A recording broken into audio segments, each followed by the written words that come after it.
Okay. Let's see, you're in. You're on Chafei already. Okay. Are you up to date? Have you been learning this? Just last night. Just last night. Okay, excellent. Okay, we didn't finish on the bottom. We're up to the Chinlen in Kmitza. We're talking about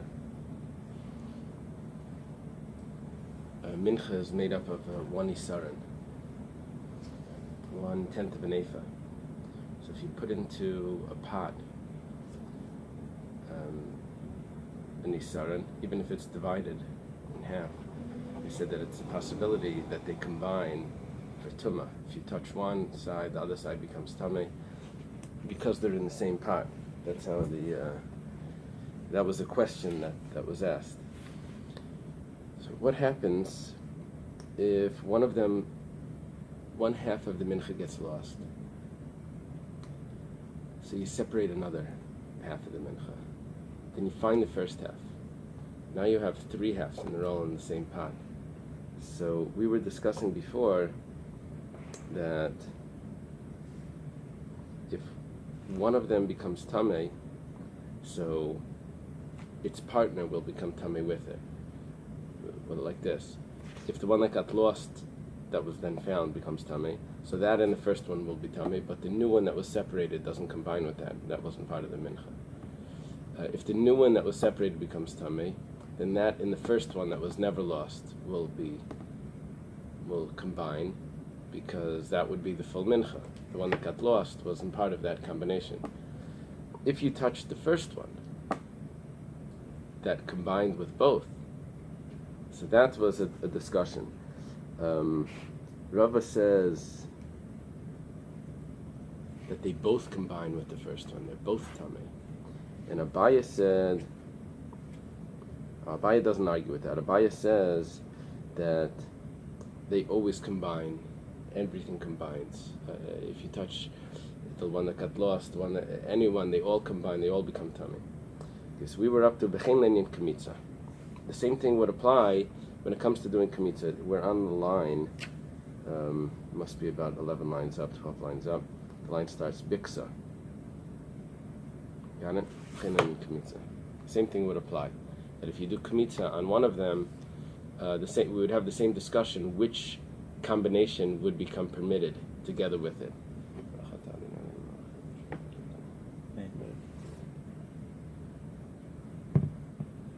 Kamat mina avad. If you did kmitza from, you see, you have 1.5 now. You have an extra one. You have a third wheel, a fifth wheel. You have this third thing, which is not part of the mincha. So kamat mina avad. If you did kmitza off the one that got lost, which was the original mincha, but it's been replaced since then, and now you found it. So shiarav, the rest of that one, of the avad, and varisha, nechalim, are able to be eaten because that's considered the shirayim of the mincha. That's the original mincha. Mufrash, if you did kmitza off the one that was separated to replace the one that was lost, mufrash ein nechal. However, the one that was separated is not meant to be eaten because that wasn't permitted with the kmitza. Kamatz mina mufrash. If you did kmitza off the one that was separated, then shiarav, the rest of it, virishan, plus the first one, which was the original, which was never lost, that's nechalin. However, avad, the one that got lost, ein nechal, doesn't combine with this kmitza, and that's not eaten. Kamatz mina rishain. What happens now? You did kmitza off the very first one. This really could combine with both. So now the rule is, Shneim ein nechalim, you can't eat any of them, because it's not really combining with this, it's not really combining with that. It has potential for both. Abaye says, Abaye's opinion was that they're all combining, no matter which one you take off. Just like by the tumah, if you touched any one, they all become tameh to combine. Same thing with kmitza. The problem is that it doesn't work for the kmitza. So by the tumah, they all become tameh. That's easy. But by kmitza, they don't become permitted because it's not this, it's not that, 100%. My timer. Why does Abaye say that? Kulu nami b'nei biksa da'adadin. They all belong to the same small house. And that means that they're all connected. And the Kmitza can only permit one Isarin. And here you have a Isarin and a half. And it's not definite which one it's permitting. So it doesn't permit anything other than itself. Other than its half. So we're going to have two questions on this. Maskefla Rav Papa. Rav Papa has a question. Rav Papa was a student of Rava. And his question is, V'shirayim didei miya nechalim? Are you allowed to eat the shirayim of itself? Of the one that you took kmitza off? Ha'ika danka the kaimetz leikarev. You have 1/6 of the kaimetz, which is not able to be brought. Okay, what this means is like this. You have to divide your... Here, let's see.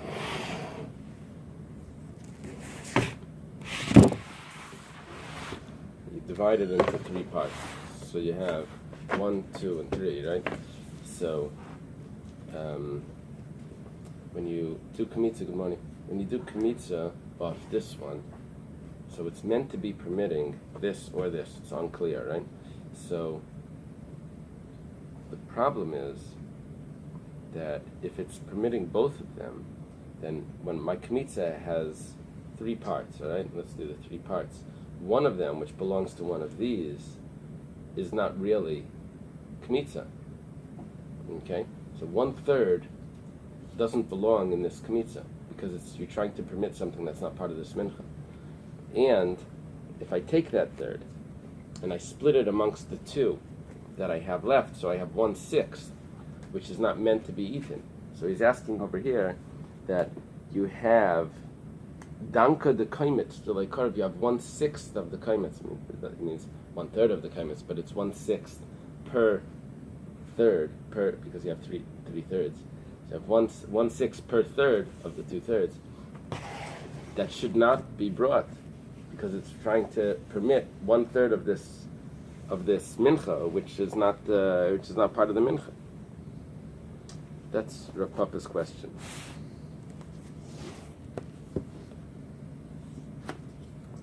Rav Yitzchak Breder Rav Mishar, Maskefla Rav Yitzchak Breder Mishashi, Rav Yitzchak Breder Rav Mishashi has another question. The kaimetz kufei heichikarev. How can you offer the kaimetz? For ikat tilsa chulin, you have 1/3 of the kaimetz, which is chulin. Okay, so the 2 questions are, one is on the kaimetz. How could you offer up the kaimetz if the kaimetz isn't good? And that's and the first question was, how can you eat the remnants if part of this kaimetz isn't good? Because 1/3 of this kaimetz is going for the section of the mincha which is not permissible. So Amar Ravashi responds to these 2 questions. He says they're not real questions, because kaimetz b'daita the kain tal yinosa. The kaimetz is dependent on the intention of the kain, and v'kain ki kametz aisan ka kametz. His intention is to permit whatever is permissible to be permitted. 1 isarin. Now we don't know exactly which one that is, but the shirayim of the one that he took is definitely part of that. He took it. You had 3 halves. You had 3 halves in this case. One of those halves doesn't belong. So the one that he actually took the kmitza from, that definitely is part of it. And his intention was on one of the other parts, not on both parts. So therefore, we don't say that part of this kaimetz was invalid, part of this shirayim is invalid. We don't do that. We just say that his intention was correct, and he's definitely able to eat off that part. And the other part, we don't know, but doesn't mean that his mind was messing it up. Okay. Let's start the Mishnah. Shikayach.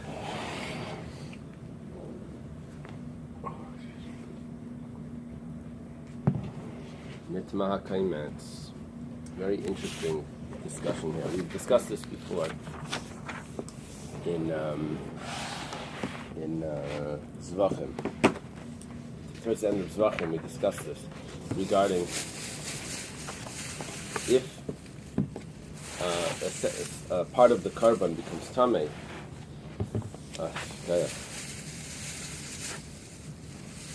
If part of the carbon becomes tamei, so the Kohen Gadol wore a plate on his head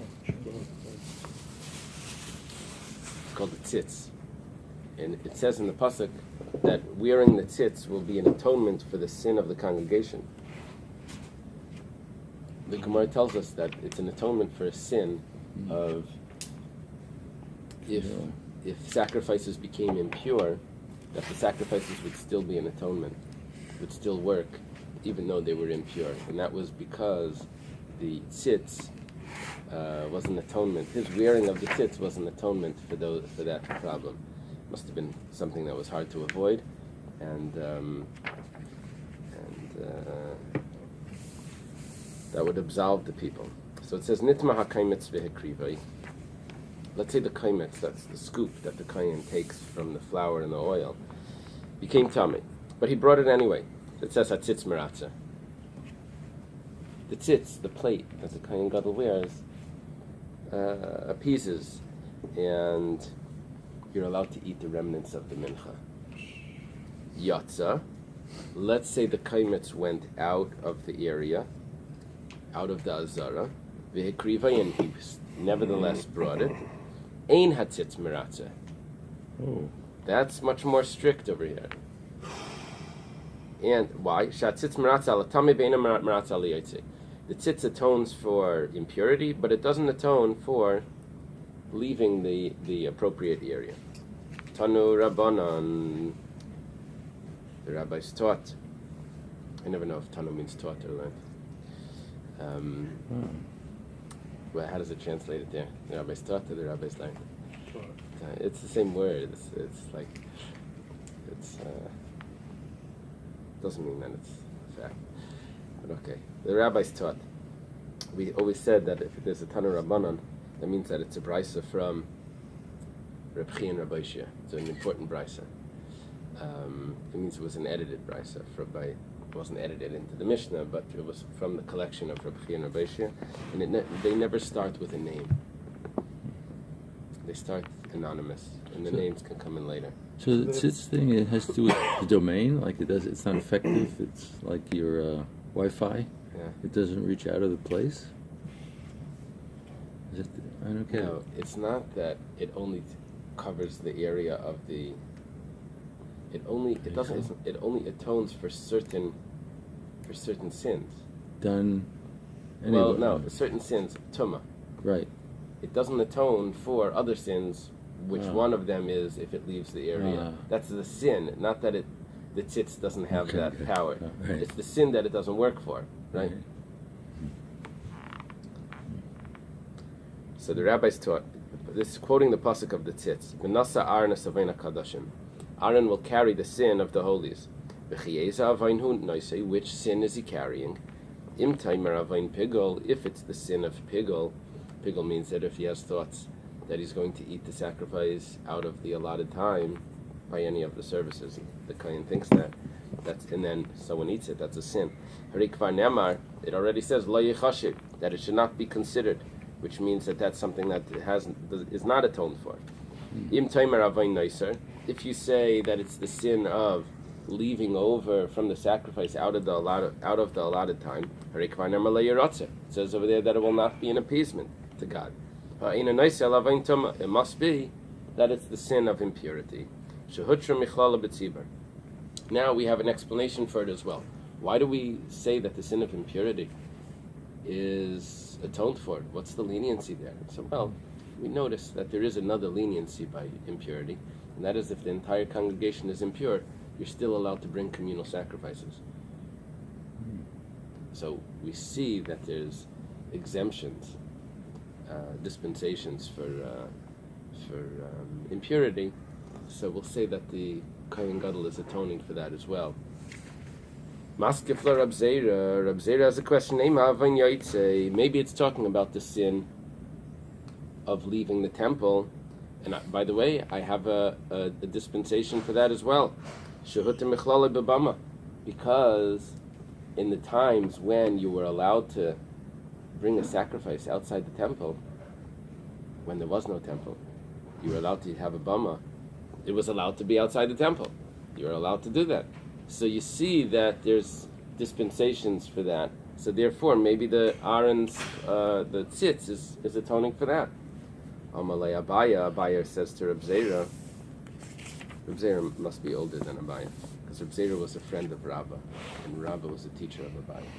So Abaya is like a student, is Amakra, L'ratzin Lehem Lefnei Hashem. It's an appeasement, L'ratzin, it's a, for a desire to them in front of God. Avoin de Lefnei Hashem in, Avoin de Yotzei Lai. It's a desire for God, for things that are in front of God. But if you leave the area, it's not in front of God. So it can't be the sin of leaving the area, of the sacrifice leaving the enclosure. The sacrifice need to be in the enclosure. Maskef le Rabbi Loi. Rabbi Loi has a question. Ema avain small shot mechlale b'yom kippurim. Maybe it's the sin of using the left hand for a service, and I'll prove it to you that there's a dispensation for that as well, because on Yom Kippur the Kohen Gadol needs both hands, and he's allowed to use his left hand. So we see that there's already some sort of leniency there. So we'll say that we're atoning. It's an atonement for someone using their left hand in the service. Amalei Abaya Makra Avoin. It says Avoin. Avoin shahaya bayu dechisiv lafukiyem mekippurim de'echsherer b'smalu. We're not looking for the way that it's done. We're looking for a sin that gets absolved. So Yom Kippur, that's the way you do it. That's not a sin. That's the actual way that it needs to be done with the left hand. If you would tell me that if somehow that the kohen is allowed to because he has no other choice, he's going to be allowed to use his left hand, and it was a sin, and nevertheless it's acceptable, then fine. But if that's the way that it's supposed to be done, then that's not a sin. We're looking for a sin that gets removed. So, for example, Tumah, they're not supposed to be doing a b'tamei. We don't have any kohenim left. There's no one here that's tar. So, okay, we're going to do it b'tumah. So that gets absolved. That gets pushed away, the sin. So that's what we're looking for something like that. But the way that you do the service on Yom Kippur is with both hands. You can't say that that's that's a leniency. It's not a leniency. That's the way that it's done. Built in. It's built in, right? Ravashi Amar Avayna Kadashim V'lei Avayna Makdishim. Ravashi says that what we're looking for here is a sin of the sanctified, not the sanctifiers. So it has to be a sin that's on the meat or on the sacrifice itself, which would be impurity, but not a sin of the kohanim, which the kohanim use the left hand or something. That would be. So that's the way Ravashi avoids that. Amalei Rav Sima Breder Avidi LeRavashi. V'Amila Rav Sima Breder Ravashi LeRavashi. It was someone Rav Sima that's speaking to Ravashi. It's either Ravashi's son or Ravashi's friend's son. Ve'ima avain balmum shehutim mechlali ba'oifais. Maybe if someone brings a sacrifice that has a blemish, that a sacrifice with a blemish, we see that there's a leniency in that. If someone brings a bird, birds are allowed to be blemished. They just can't be missing a limb. And for example, the Amar Mar tamas v'zachrus bebehema vein tamas v'zachrus ba'oifas. You need, by an animal, it needs to be male, female, and it needs to be perfect without blemish. But by a bird, it doesn't need to be male and female. I don't know if they can figure that out anyway, until it, whatever. Yeah, that's all getting it. I don't trust the whole thing. You see, yeah, here's a rooster. Yeah, right. Rooster. Yeah, you want a rooster? Okay, here. Oh, we don't have any roosters left. That's why I can find one for you. Maybe they can tell. I don't know. So the in tamas v'zachrus b'oifas, by the birds, male and female doesn't matter, and it doesn't need to be perfect either. Even if it has a blemish, it can't be a treifa. It can't be that it's going to die, and it can't be missing a limb. but it doesn't need to be perfect. If it has a little cut somewhere, or the leg is longer than the other leg, or whatever would be a blemish on a regular sacrifice, does not apply to birds. So, what he's suggesting is that, who says it's the sin of impurity? Maybe it's someone bringing a sacrifice with a blemish, and I'll prove it to you that a blemish could have some leniency, as we see by birds. Amalei, Alecha, Amarkra, regarding you, it says in the verse, Lo yiratze, ki lo yiratzin yelachem. It says clearly that it will not be an appeasement to God if you bring a sacrifice with a blemish. So it can't be that. The pasuk says clearly that it will not be an appeasement. Anything with a blemish will not be an appeasement. Okay. Tanu Rabbanon. The next Gemara is a very interesting Gemara, just simply on the wording of it. You'll see it's like... the rabbis taught, again, we have a very important brisa. Dam shenitma v'zarku, blood that became impure, and it was sprinkled on the altar. Okay. B'shoigig, if it was by accident, I shouldn't say by accident, by mistake, I should say, hurta, then it's an appeasement. It's acceptable. B'mezid, but if it was done on purpose, lo yurtza, it's not an appeasement. Now, if you notice in the wording here, it doesn't tell me what was the mistake and what was the on purpose. And there's two options. Did it become impure by mistake? Did it become impure on purpose? And that's a big difference there. Or was it sprinkled by mistake? Was it sprinkled on purpose? Now that vagueness is going to get us into trouble. I'm interested. This is like, in contracts, they do this. Where do you put the comma? Now, when I read it, if I would have read it, dam shenitma, blood that became impure, v'zarku b'shoigig, and it was sprinkled by mistake. If I would have put the comma there, it would have been very obvious, but I didn't. I read dam shenitma v'zarku, blood that became impure and was sprinkled. B'shoigig, if it's by mistake, you have no clue what it is. What's the mistake? Okay, pamed varam amurim. When do we say these words? That's biyachid. That's only by an individual, where we make a difference between by mistake and on purpose. Abel tibur, but if it's a community, bein b'shagig bein mezid hortza, then it doesn't matter. It's always going to be an appeasement. Ba'ivit kechavim, if it's by a non-Jew, as we know that non-Jews are allowed to bring sacrifices. Bein b'shagig bein b'mezid bein ba'inus bein b'ratzin. He uses extra words here. Whether it's a mistake, whether it's on purpose, whether it's by accident, whether it's willfully, lo yihortza. It's not an appeasement. Ooh. Okay. Gemara says a contradiction. We're going to bring a contradiction. Veraminhi. Veraminhi means I'll pose two things opposite to each other. The literal word meaning is to throw, which means I'll throw into the ring. I'll put two things that will be opposite each other here. That's it. For short, we just say we'll ask a contradiction. Al ma'atzitz miratza. What does the tzitz atone for? Al adam, for blood, val basar, and for the flesh, val chelav, and for the fats, shenitma, that became impure, bein b'shogig, bein b'mezid, bein ba'inus, bein b'ratzin, bein b'yachid, bein b'tzibur. Doesn't matter. Community, individual, by mistake or on purpose, by accident or willfully, it's always an atonement.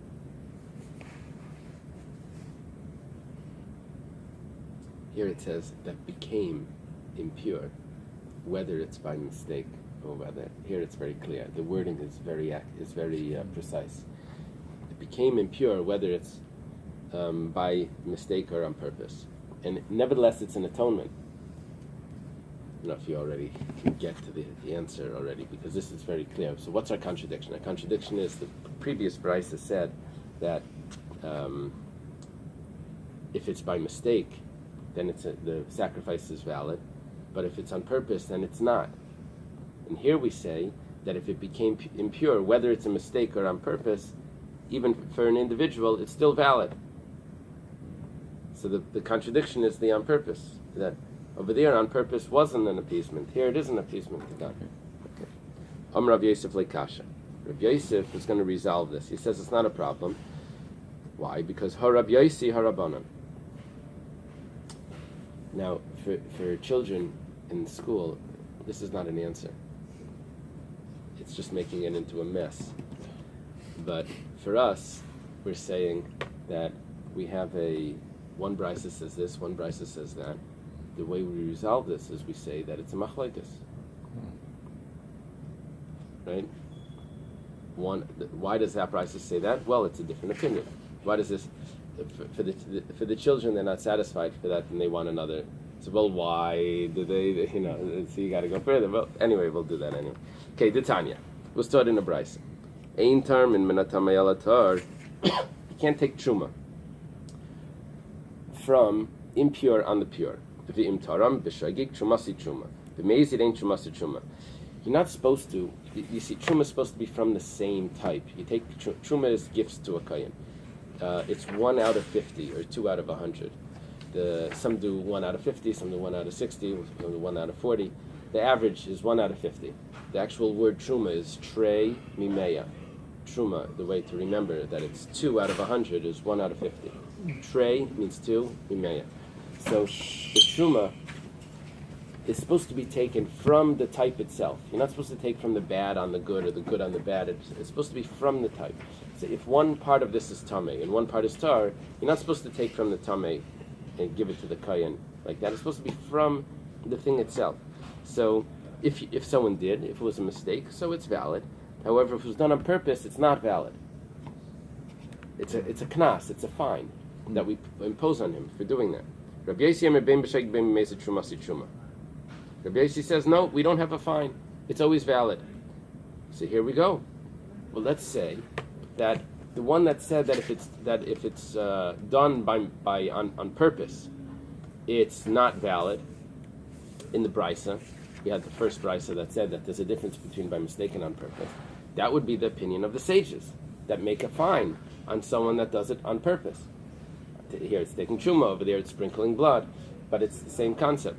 And Rabbi Yossi says, no, we don't make a fine. So he's the second brisa. He says that whether it's on purpose or by mistake, it's the same. The Gemara asks, maybe Rabbi Yossi says that you don't make a fine on the person that takes truma like that, but the meratza tzitz al achilas mishametle, does he hold that the tzitz atones for the flesh that's impure? Achilas means on food. Does he hold that it atones for the impure food or the flesh of the sacrifice? V'hatanya, we have a brisa. Rabbi Eliezer matzitz meratza al achilas. Rabbi Eliezer is of the opinion that the tzitz atones for food, which is the flesh of the sacrifice. Rabbi Yossi Yomi tzitz meratza al achilas. Rabbi Yossi holds that the tzitz doesn't atone for the food. It only atones for the blood in the limbs that are burnt. The problem is that our brisa, that we want to say is the opinion of Rabbi Yossi, has a list in there of the things that the tzitz atones for, which includes more than Rabbi Yossi agrees. The list is blood, flesh, and fat. And it has the flesh in there. That cannot be Rabbi Yossi, because there's a machlokes if the tzitz atones for only the things that are offered on the altar, or also for the things that are eaten that are impure. And here it says that it atones for the flesh as well, that's impure.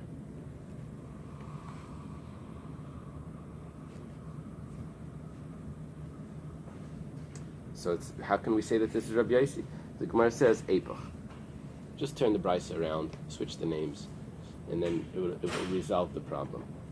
The Gemara does this sometimes. It edits the names in the brisa to make it fit perfectly. So we see that you have two opinions here. So just say that Rabbi Yossi is the first opinion, and that will fit better. Rabbi Eliezer eina tzitz meratza al achilas. However, Rabbi Yossi says that tzitz meratza al achilas. Okay. If we adjust the names, then we'll be able to fit the brisa with Rabbi Yossi, who says that you don't make a fine, and it also fits where Rabbi Yossi says that the tzitz, the plate that the Kohen Gadol wears, atones also for impure flesh, because that was a separate machlokes. Maskefla Rav Sheshes has a question. How can you turn it around? You can't turn around that brisa, because we're going to prove that Rabbi Eliezer is the opinion that the tzitz atones for flesh. According to the way we adjusted the brisa, we put Rabbi Eliezer in the opinion that it doesn't atone for flesh. That's the way when we turned it around. We have a long brisa that's going to prove to us that Rabbi Eliezer holds that it does atone for flesh. But Tanya, it's not a hard brisa, it's just a little long. It was taught in a brisa.